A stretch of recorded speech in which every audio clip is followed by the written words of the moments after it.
Agora, 4h51. CBN e a nossa língua portuguesa. Oferecimento Colégio Santa Maria. Da base ao topo, sua jornada começa aqui. Boa viagem e Paiva. Agende sua visita. Professora Fernanda Bergamo. Boa tarde, Fernanda. Boa tarde, Aldo. Boa tarde a você e a todos que nos acompanham. Passado o Enem, como é que a senhora imagina que está a saúde mental dos candidatos? Além de toda a atenção, porque essa turma passa esse ano, ainda houve 3 questões anuladas, né? Teve um rapaz aí que informou tudo, um suposto vazamento. Diga lá, doutora Fernanda. Pois é, Aldo, o candidato não tem nem tempo para ter ressaca do Enem, a verdade é essa. A saúde mental de quem faz o Enem, e eu diria não apenas o Enem, todos os outros vestibulares que começam a partir de agora, né? No final de semana nós vamos ter a UPE com SSA 3, vamos ter a César School, vamos ter a Uninasal, tudo neste próximo final de semana. E aí, em seguida, vem Católica, FPS e muitos outros. Então, a saúde mental deles fica mesmo profundamente abalada. E ainda por cima, né, teve esse problema aí do suposto vazamento que a Polícia Federal já está investigando e deve dar uma resposta rápida, até porque o Enem por si só já envolve mais de 4 milhões de candidatos e as suas famílias. Tudo isso aumenta em muito o número de pessoas angustiadas com essa situação. Na redação, você já disse que não houve problema, não é, Fernanda, certo? Não houve não. O tema, perspectivas acerca do envelhecimento na sociedade brasileira, foi um dos mais democráticos da história do Enem, Aldo. E isso, em razão de ser um tema fácil, de ser compreendido por todos os candidatos, estava muito claro. Uhum. Agora, Fernanda, o que a gente pode esperar dos outros vestibulares, do SSA 3, da Católica, da Universidade de Pernambuco? Todos têm redação, né? Tem sim, Aldo. A redação está em todos eles. E eu costumo dizer que quem faz uma boa redação para o Enem, faz uma ótima redação para qualquer vestibular.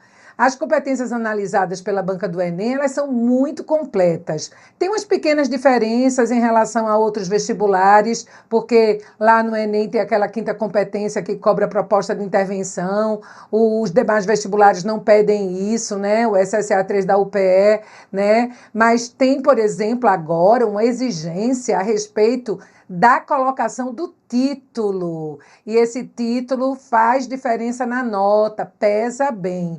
E não só lá no SSA 3 da UPE, vale lembrar aqui que o título é obrigatório na Católica, na César School, na Uninasal, e a FPS não utiliza o gênero dissertativo argumentativo. Ela solicita gêneros como carta de apresentação, relato de pesquisa de campo, relato de experiência pessoal, artigo de opinião, carta aberta. Então, assim, eu volto a dizer, viu, Aldo, quem se prepara para a redação do Enem, basta ter uma breve orientação para escrever em qualquer um dos gêneros solicitados pela FPS para adaptar o que o aluno já sabe ao texto que a FPS solicita.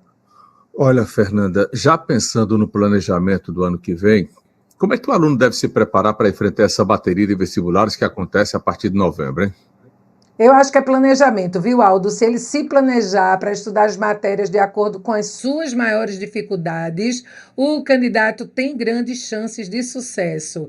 Ele sabe que tem que saber onde estão suas fragilidades e aí traçar as estratégias para superá-las.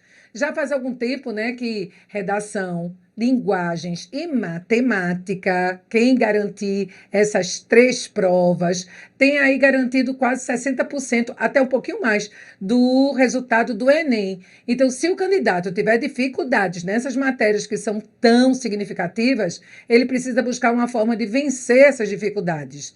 É importante estudar não apenas o que o candidato gosta e acha fácil.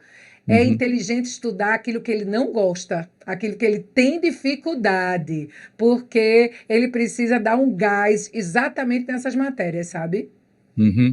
Olha, por que tantos candidatos tem na redação a maior dificuldade?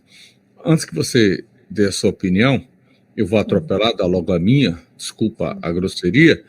A grande culpada por essa dificuldade de escrever teu nome.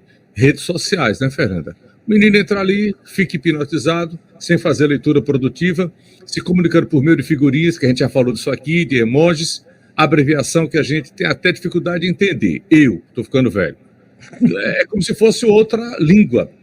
Agora, eu perguntei, e fui logo dando a minha opinião, quero ouvir a sua. Mas veja, Alda, as redes sociais, elas são grandes responsáveis pela crescente falta de habilidade de o aluno desenvolver raciocínios mais longos, concordo com você, até porque o conceito das redes é mesmo desses textos tão fragmentados.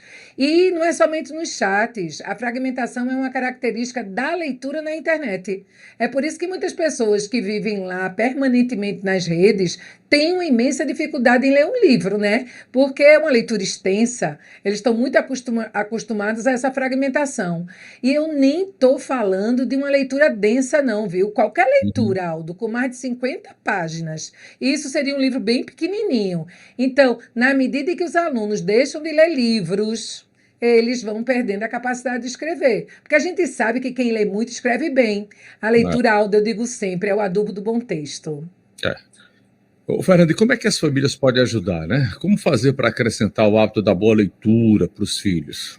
Principalmente dando exemplo, porque não adianta os pais estarem junto dos filhos e estarem agarrados com os olhos fixos no celular e pedir que o filho vá ler um livro.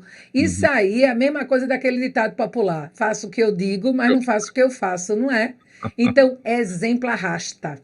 É o que motiva. E criança vê, criança faz. E isso tanto para as boas ações, mas também para as não tão boas. O exemplo é tudo, né, Fernanda? Tudo. E cada vez mais em dias complicados, né? Aí é que você tem que dar bom exemplo mesmo. Fernanda, obrigado. Até semana que vem. E vamos já aos preparativos do próximo Enem.